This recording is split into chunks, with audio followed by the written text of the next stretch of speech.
नमस्कार। देश काल में आपका स्वागत है। मैं हूं मुकेश कुमार। दोस्तों, पाकिस्तानी सेना के प्रमुख फील्ड मार्शल असीम मुनीर ने एक बड़ी धमकी दे डाली है और वो धमकी उन्होंने पाकिस्तान से नहीं बल्कि अमेरिका में रहते हुए दी है। और ये बहुत बड़ी धमकी है, परमाणु युद्ध की धमकी है। उन्होंने कहा है कि हम एक परमाणु संपन्न राष्ट्र हैं। अगर हमें लगता है कि हम डूब रहे हैं तो हम आधी दुनिया को भी साथ ले डूबेंगे। ये बयान जो है वो भारत के खिलाफ है और साफ साफ इसमें परमाणु युद्ध की धमकी दी जा रही है। भारत को परमाणु युद्ध की धमकी दी जा रही है वो एक अलग बात है।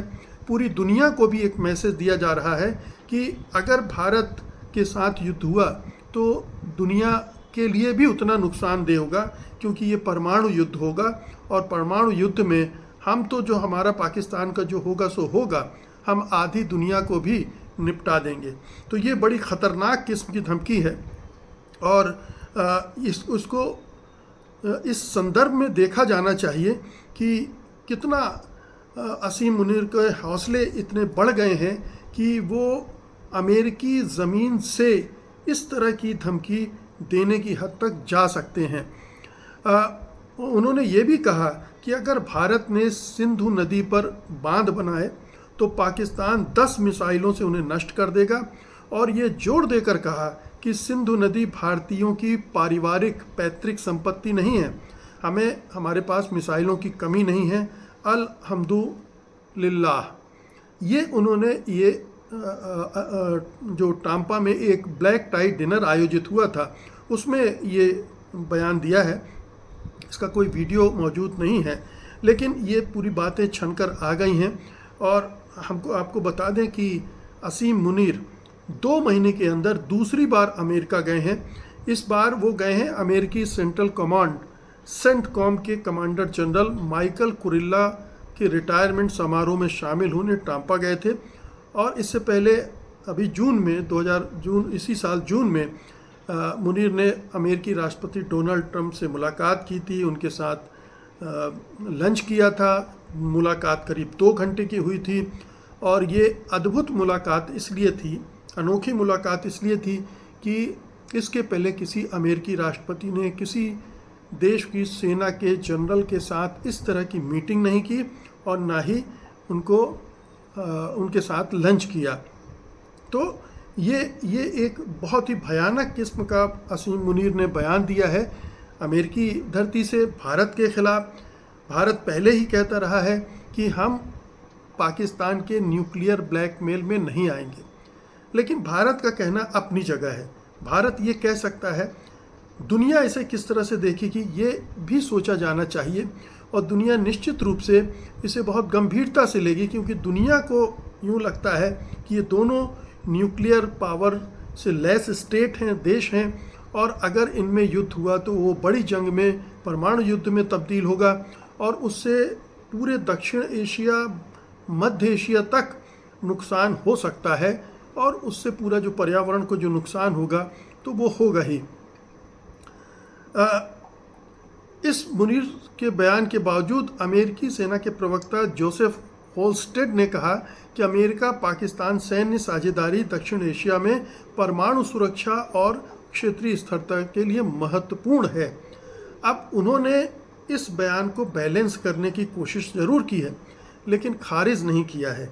किसी ने भी असीम मुनीर को डपटा नहीं है कि ऐसे चार्ज माहौल में, जब इतना माहौल गर्म हो, तो इस तरह के बयान देकर भड़काने की कोशिश नहीं करनी चाहिए।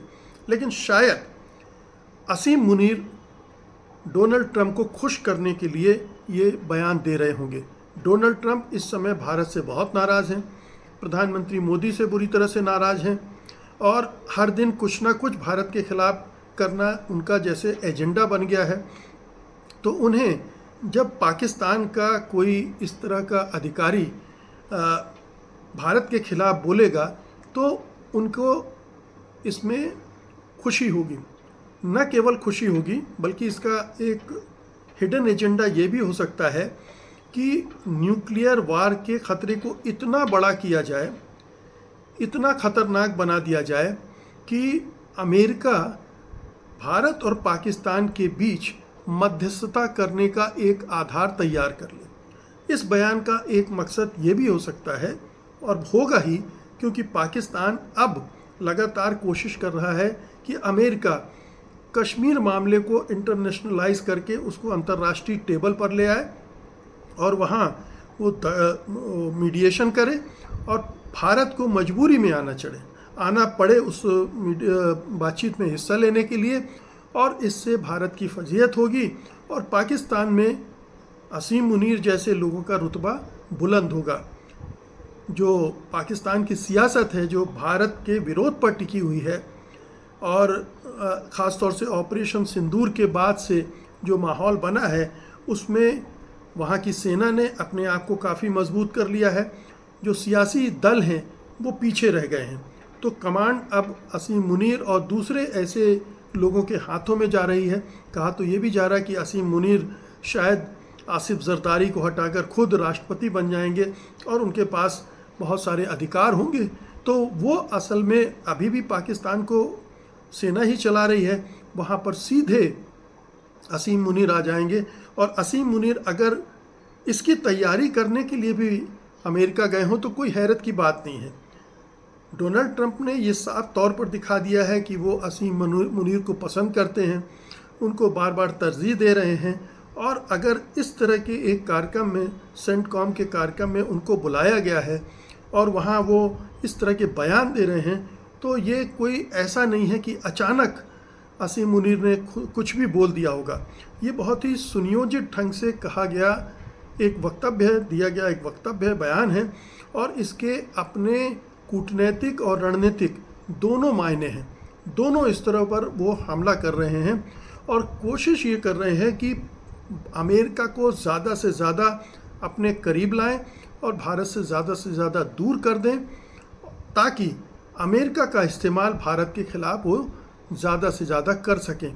तो इस रणनीति के तहत और दुनिया भर में ये माहौल बनाने के लिए कि भारत ने जो इंडस वाटर ट्रीटी को एबियंस में डाल दिया है, ठंडे बस्ते में डाल दिया है, और वहाँ वो डैम बनाने की सोच रहा है, और उन्होंने कहा भी कि अगर वहाँ डैम बनते हैं उससे पाकिस्तान के 25 करोड़ लोगों के लिए भुखमरी के हालात पैदा हो सकते हैं। तो वो उस ट्रीटी के बहाने एक और मुद्दा भी खड़ा कर रहे हैं। आपको याद होगा कि बिलावल भुट्टो कह चुके हैं कि अगर पानी रुका तो खून बहेगा, तो वो धमकी भी याद कीजिए। और अब उस धमकी के साथ ये न्यूक्लियर वॉर, मिसाइल के हमले की भी बात जोड़ दीजिए। ये सारी चीज़ें जिस तरह से पक रही हैं उसमें भारत को कॉर्नर करने की कोशिश है, भारत को दबाने की कोशिश है, भारत पर कश्मीर के लिए दबाव बनाने की कोशिश है, और ट्रंप के लिए एक लीवरेज और देने की कोशिश है कि ट्रंप इस बहाने भी भारत पर को दबाव में ला सकते हैं। कश्मीर की बात अगर ट्रंप कर दें तो आज फिर स्थितियां भारत के लिए, भारत सरकार के लिए, मोदी सरकार के लिए बड़ी फजीहत करने वाली हो जाएंगी। भारत इसको अवॉइड करता रहा है। बीच में उसने कहा भी कि दोनों देशों की अलावा किसी तीसरे देश की ज़रूरत नहीं है, मीडिएशन हम स्वीकार नहीं करेंगे। लेकिन अगर अमेरिका चाह ले और वेस्टर्न कंट्रीज़ उसके साथ तो हैं ही, वो भी दबाव बनाना शुरू कर दें, तो भारत के पास रास्ता क्या रह जाएगा? उसे दबाव में आकर बातचीत की टेबल पर जाना पड़ सकता है। वैसे ही अमेरिका से भारत दूर होता जा रहा है। जिस तरह के बयान अब भारत सरकार के मंत्री देने लगे हैं, मेरी समझ से वो बयान अभी नहीं देने चाहिए। थोड़ा धैर्य, थोड़ा संयम रखना चाहिए। लेकिन शुरू हो गए हैं। राजनाथ सिंह ने जिस तरह के बयान दिए कि वो सबके बॉस बनते हैं, सीधे सीधे ट्रंप पर हमला किया बिना नाम लिए। इसी तरह से नितिन गडकरी ने भी हमले किए, और आने वाले दिनों में हो सकता है कोई दूसरे मंत्री और नेता भी हमले करने लगे। यहाँ तक कि प्रधानमंत्री मोदी ने भी इनडायरेक्टली अमेरिका पर तो हमला बोल ही दिया है। तो ये जितना भारत उग्रता दिखाएगा उतना पाकिस्तान को मौका मिलेगा ट्रंप को अपने साथ लाने का, अमेरिका को अपने साथ लाने का। होना ये चाहिए कि भारत सरकार चुपचाप अपना काम करे, रूस के साथ, चीन के साथ, दक्षिण अफ्रीका के साथ, ब्राज़ील के साथ अपने पड़ोसियों के साथ अपने संबंधों को सुधारे, अपनी स्थिति मजबूत करे और अपने वक्त का इंतज़ार करे। ये उग्रता दिखाने से, आक्रामकता दिखाने से नुकसान ही होगा भारतीय विदेश नीति का भी, कूटनीति का भी। इसलिए समझदारी इसमें है कि चुपचाप खामोशी के साथ अभी आगे बढ़ा जाए और इंतज़ार किया जाए जब ट्रंप कमज़ोर होंगे, तब फिर जो अपने असली मुद्दे हैं या अपनी असली विदेश नीति के ज़रिए जो हासिल करना है वो करना चाहिए। खैर, तो ये तो भारतीय विदेश नीति के संदर्भ में एक छोटी सी टिप्पणी हो गई, लेकिन सवाल असीम मुनीर का है। असीम मुनीर इस तरह के बयान देकर जो तापमान बढ़ा रहे हैं भारत और पाकिस्तान के बीच का, उसका अंजाम क्या होगा, ये सोचने की बात है। क्या असीम मुनीर अमेरिका से और अंतर्राष्ट्रीय बिरादरी से ये भी कह रहे हैं कि इंडस वाटर ट्रीटी में भी आपको दखल देना है, आपको जो भारत ने उसको ठंडे बस्ते में डाल दिया है, डैम बनाने की बात कर रहा है, उसको रोकना है? क्या ये जो मध्यस्थ हैं जिनके मध्यस्थता में ये ट्रीटी हुई थी, उस पर दबाव बनाने की कोशिश है? तो इस बयान को केवल सिर्फ न्यूक्लियर ब्लैकमेल के संदर्भ में देखना गलत होगा। इसके कई सारे राष्ट्रीय और अंतर्राष्ट्रीय रेमिफिकेशंस हैं और उस सब पर नज़र रखकर हमें इसका आकलन करना चाहिए कि असीम मुनीर किस तरफ बढ़ रहे हैं। असीम मुनीर पाकिस्तानी हुकूमत, पूरा पाकिस्तानी इस्टेब्लिशमेंट अब प्रो अमेरिका दिखने की कोशिश कर रहा है और हमें हैरत नहीं होनी चाहिए कि चीन की भी इसमें अगर मिली भगत हो तो। चीन भी भारत को कट टू साइज करना चाहता है, चीन भी भारत के बढ़ते कद को रोकना चाहता है और ये कोशिश वो लगातार करता रहा है। तो अगर पाकिस्तान अमेरिका को खुश करके भारत को नियंत्रित करने की कोशिश कर रहा है तो चीन को इसमें कोई दिक्कत नहीं होगी। चीन चुपचाप इसको देखेगा, क्योंकि वो ब्रह्मपुत्र पे बांध बना रहा है, वो भी इस पूरे खेल का एक हिस्सा है, वो भी भारत पर दबाव बनाने की एक कोशिश है।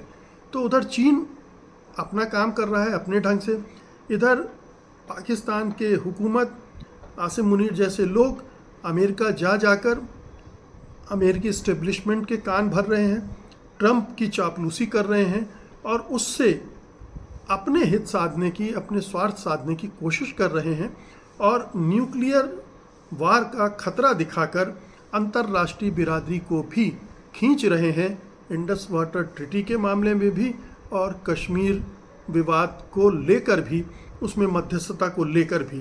तो आप देखिए कि जो कूटनीति में भारत बार बार मार खा रहा है, उसमें पाकिस्तान किस तरह से अपनी चालें बहुत तेज़ गति से आगे खेलता जा रहा है और भारत केवल रिएक्शन कर रहा है। उसके पास प्रोएक्टिव पॉलिसी नहीं है कि कैसे इन चालों को ब्लॉक किया जाए और अपनी रणनीति को आगे बढ़ाया जाए। बहुत बहुत शुक्रिया आपका, धन्यवाद, नमस्कार।